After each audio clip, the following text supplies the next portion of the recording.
Good morning students. कल हमने video में आपको रजनी पटकथा के बारे में पढ़ाया था, जिसकी लेखिका मनु भंडारी जी हैं। हमने सबसे पहले मनु भंडारी जी का जीवन परिचय आपको करवाया। उसके बाद रजनी जो पटकथा है, ये इसके अंदर क्या लिखा है, ये पटकथा जो है पर्दे पर दिखाई जाने वाली एक कथा है जो रजनी नाम से, उसका शीर्षक है रजनी। अब हम इसी पाठ से संबंधित आपको कुछ अभ्यास के जो प्रश्न हैं उनके बारे में समझा रहे हैं। सभी बच्चों से मेरी रिक्वेस्ट है कि अपनी नोटबुक और अपना पेन लेकर के बैठें, ताकि प्रश्न जो हैं उनके उत्तर आपको यहाँ पढ़ाए जा रहे हैं। इन उत्तर को आप अपनी अभ्यास पुस्तिका में लिखें। जब आप पूरा लेसन पढ़ेंगे, पूरा पाठ पढ़ेंगे, पूरी कथा पढ़ जाएंगे, तो ये उत्तर आपको वहाँ भी मिल जाएंगे। क्वेश्चन नंबर 1, रजनी ने अमित के मुद्दे को गंभीरता से लिया। आपने देखा है कि कहानी, इसका कथा का जो मेन पात्र है वो अमित है, क्योंकि कहानी, ये कथा जो लिखी गई है वो अमित को लेकर के। उसके साथ में दूसरे नंबर पर रजनी आती हैं, जो इसमें अपना रोल निभाती हैं। रजनी ने अमित के मुद्दे को गंभीरता से लिया। क्यों? वह अन्याय के विरुद्ध आवाज उठाने में की सामर्थ्य रखती थी। बहुत से ऐसे होते हैं कि दब्बू बन करके रह जाते हैं, हिम्मत नहीं जुटा पाते। तो यहाँ पर रजनी ने अमित के साथ हुए अत्याचार पर अपनी आवाज उठाई है, इसलिए कहा गया है कि वह अन्याय के विरुद्ध आवाज उठाने की सामर्थ्य रखती थी। क्वेश्चन नंबर 2, जब किसी का बच्चा कमजोर होता है तो तभी तो उसके माँ बाप ट्यूशन लगवाते हैं। यदि किसी का बच्चा कमजोर होता है तो तभी तो उसके माँ बाप ट्यूशन लगवाते हैं। यदि ये लगे कि यह टीचर लूट रहा है तो उससे ट्यूशन न लेकर किसी दूसरे के पास चले जाएं। यह कोई मजबूरी तो है नहीं कि हमें एक के पास ही ट्यूशन रखनी है। प्रसंग का उल्लेख करते हुए बताएं कि यह संवाद आपको किस सीमा तक सही या गलत लगा। उसके बाद है कि गलत लगने के साथ इसका तर्क सहित उत्तर दीजिए। अब देखिए, इसका उत्तर है, रजनी निदेशक को बताती है कि ट्यूशन के नाम पर बच्चों के साथ अन्याय हो रहा है। ट्यूशन के नाम पर बच्चों के साथ अन्याय हो रहा है। स्कूल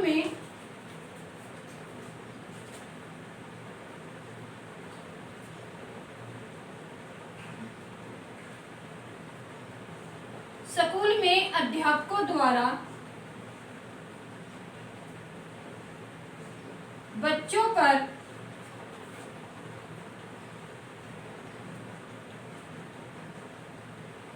ट्यूशन का दबाव बनाया जाता है।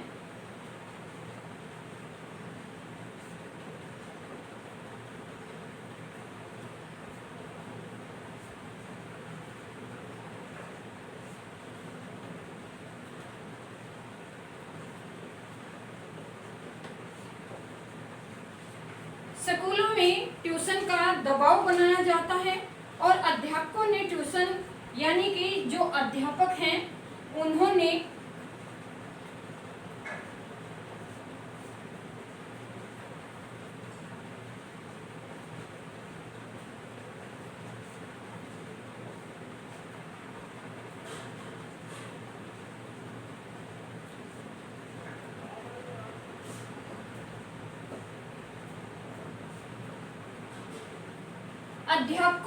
ट्यूशन को एक व्यवसाय बना लिया है। रजनी की बात का जवाब देते हुए निदेशक कहते हैं,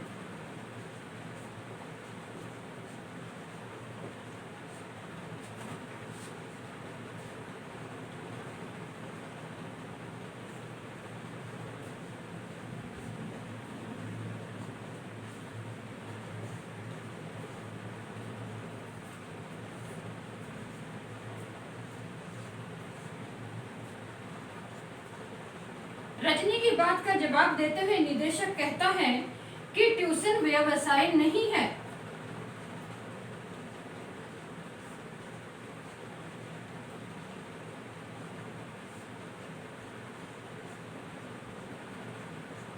कि ट्यूशन व्यवसाय नहीं है। यदि कोई विद्यार्थी पढ़ाई में कमजोर होता है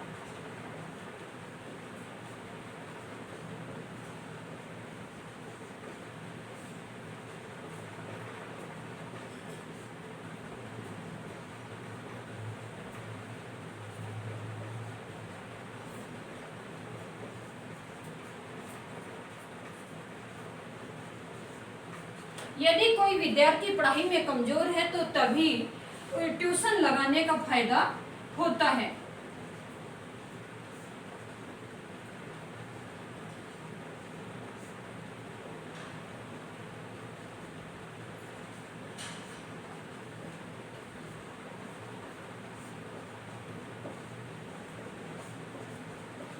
तभी ट्यूशन लगवाने का फायदा होता है।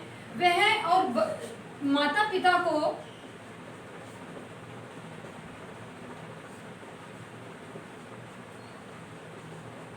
पिता को भी स्कूल में जाकर देखना चाहिए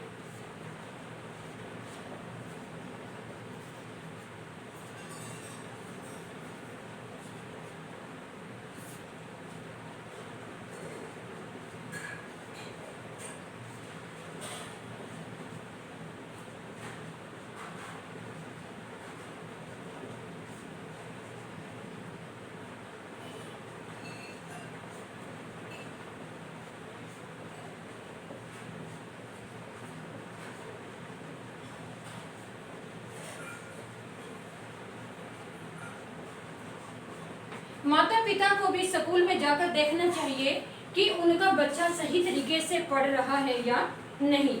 यदि बच्चा पढ़ाई में कमजोर हो तो उसकी ट्यूशन लगवा देनी चाहिए। ट्यूशन लगवाना कोई व्यवस्था नहीं है। रजनी और निदेशक के बीच हुआ यह संवाद काफी हद तक सही है।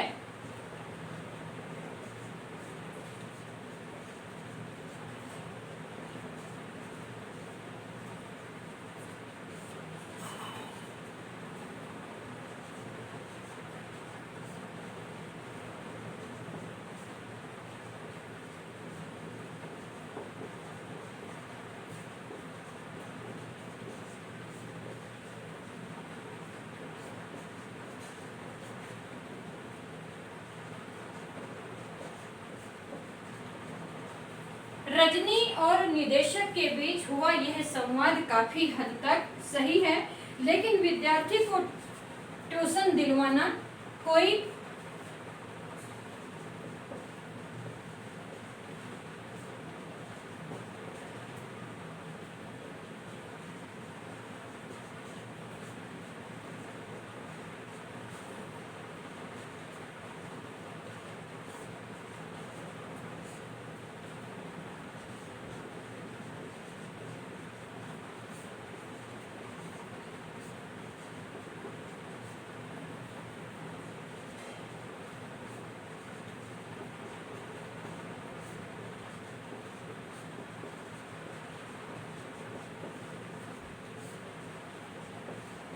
विद्यार्थी को ट्यूशन तब लगवाना चाहिए जब वह पढ़ाई में कमजोर हो, अन्यथा ट्यूशन लगवाना कोई जरूरी नहीं होता।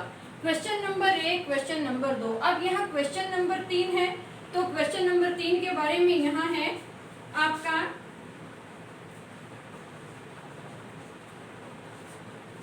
किसने किस प्रसंग में कहा।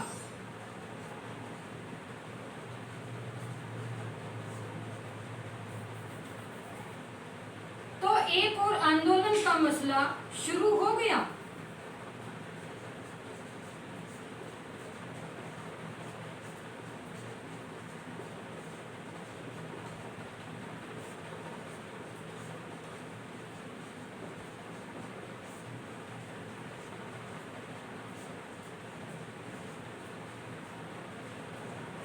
तो एक और आंदोलन का मसला शुरू हो गया।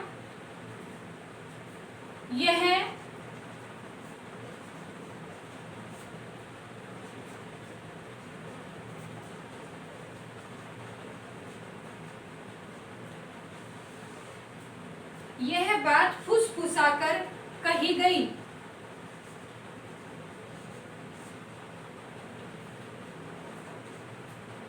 कही गई। तो यहाँ पर इसका क्या है, किसने किस प्रसंग में कहा।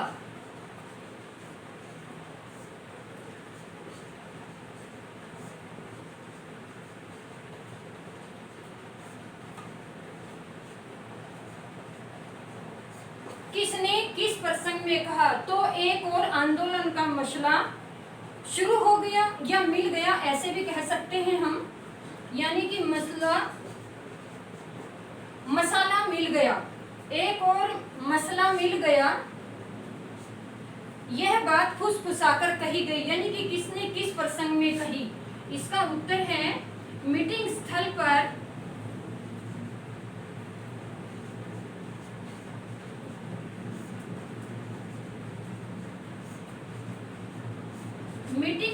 पर टीचर्स की ओर से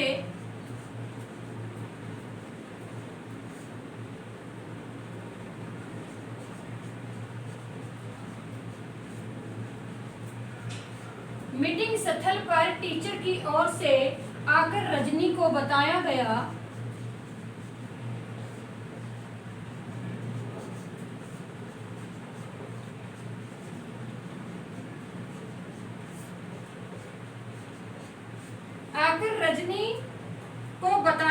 कि प्राइवेट स्कूलों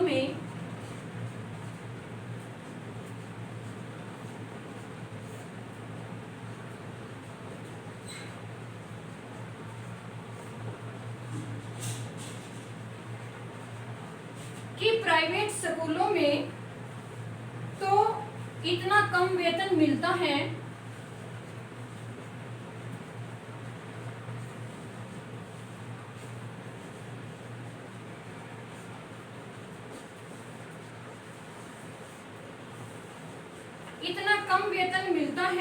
कि ट्यूशन न करें।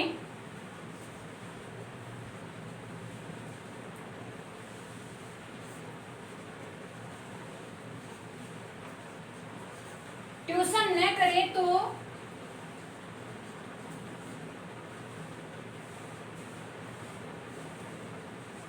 उनका गुजारा ही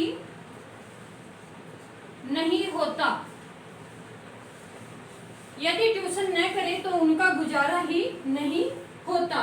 कई स्कूलों में तो अध्यापकों को कम वेतन देकर ज्यादा हस्ताक्षर करवाने पड़ते हैं, इसलिए टीचर मजबूर होकर के ट्यूशन वाला रास्ता पकड़ते हैं। ऐसे अध्यापकों से मेरा अनुरोध है कि वे संगठित होकर एक आंदोलन चलाएं और ये स्कूलों के अंदर जो धड़ल्ले से ट्यूशन का कारोबार चल रहा है इसका पर्दाफाश करें। तभी हाल में बैठा हुआ रजनी का पति भी धीरे से फुसफुसाता है कि लो जी एक और आंदोलन का मसला मिल गया। ये बात रजनी के पति ने रजनी को कहा।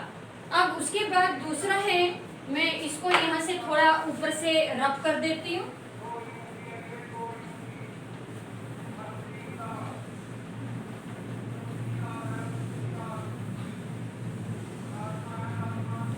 यहाँ से मैं इसको थोड़ा रब कर देती हूँ। इसका ये कै भाग है तो यहाँ पर आ जाएगा ख भाग, थोड़ा सूख जाएगा ये।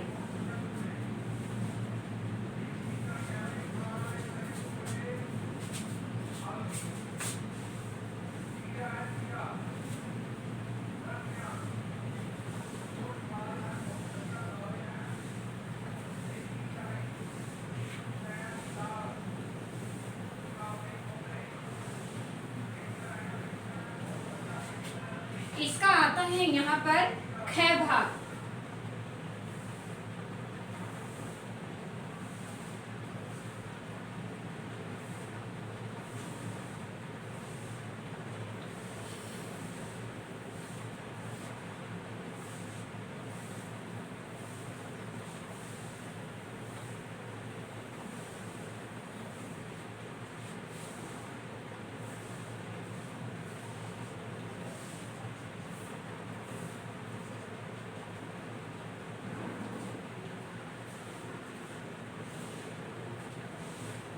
चलो ख भाग को मैं ऐसे ही समझा देती हूँ क्योंकि ये मार्का खत्म हो गया है।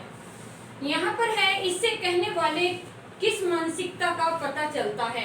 इससे कहने वाले की किस मानसिकता का पता चलता है। यहाँ पर है, रजनी के पति रवि द्वारा कही गई इस बात से उनकी संकुचित मानसिकता का पता चलता है। वह स्वार्थी प्रवृत्ति का व्यक्ति है, सामाजिक समस्याओं से उसका कोई लेना देना नहीं है। रजनी द्वारा किए जा रहे समाज सुधार संबंधी कार्यों को भी वह पसंद नहीं करता।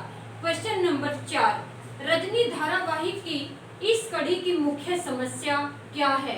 क्या होता अगर अमित का पर्चा सचमुच खराब हो जाता या संपादक रजनी का साथ न देता?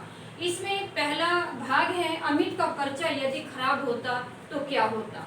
यदि अमित का पर्चा सचमुच खराब होता तो उसे अमित की कमजोरी समझा जाता और वह धारावाहिक की इस कड़ी की समस्या ही बदल देता। तब समस्या यह हो जाती कि कमजोर या लापरवाह विद्यार्थियों के लिए ट्यूशन लेनी आवश्यक है या नहीं, यानी पढ़ाई में कमजोर विद्यार्थी क्या करे। इसका ख भाग है, संपादक रजनी का साथ न देता तो क्या होता। यदि संपादक रजनी का साथ न देता तो रजनी की बात ज्यादा लोगों तक न पहुंच पाती, क्योंकि अखबार के माध्यम से ही हम अपनी बात अधिक से अधिक लोगों तक पहुंचा सकते हैं। संपादक की सहायता से ही अधिक मात्रा में लोग मीटिंग स्थल पर पहुंचे व ट्यूशन देने वाले अध्यापकों के प्रति अपना रोष प्रकट किया। वह बात बोर्ड को पहुंचाई। रजनी व्यक्तिगत स्तर पर कम लोगों को ही एकत्रित कर पाती और उसके आंदोलन को इतना महत्व नहीं मिलता। रजनी इससे आगे का कोई रास्ता तलाश कर संपादक को शिकायत करती है। वह चुपचाप सहन करने वाली महिला नहीं थी। पाठ के आसपास यह प्रश्न है, गलती करने वाला तो है गुनहगार, पर उसे बर्दाश्त करने वाला भी कोई कम गुनहगार नहीं है। गलती करने वाला तो गुनहगार होता ही है, लेकिन दूसरा व्यक्ति यदि उसको चुपचाप सहन करे तो वह भी कम गुनहगार नहीं होता। इस संवाद के संदर्भ में हम सबसे ज्यादा दोषी गलती करने वाले को मानते हैं, क्योंकि वह कष्ट का प्रथम कारण होता है। अगर उसको किसी ने कष्ट पहुंचाया है और उसने चुपचाप सहन कर लिया, तो कष्ट पहुंचाने वाले का उस गलत कार्य को अंजाम देने का साहस तो बढ़ेगा ही।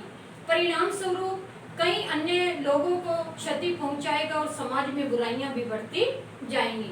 अगर अमित का उदाहरण ले तो स्पष्ट है कि गणित अध्यापक मिस्टर पाठक अमित के अतिरिक्त अन्य होशियार विद्यार्थियों के साथ भी ऐसा व्यवहार करेगा। क्वेश्चन नंबर 2, स्त्री के चरित्र की बनी बनाई धारणा ने रजनी का चेहरा किन मायनों से अलग है। रजनी निडर स्त्री है। वह अपनी धारणा खुद बनाती है कि सहनशील नारी को सहनशील और कोमल समझा जाता है।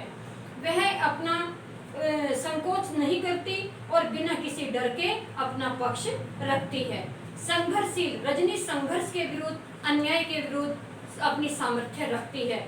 उसने अमित के साथ जो अत्याचार हुआ उसके प्रति आवाज उठाई, लेकिन बाद में दूसरे लोगों से उसको सहायता मिली। कठोर हृदय, रजनी कठोर हृदय वाली है। संघर्ष का रास्ता मनुष्य को लेकर कठोर बना देता है।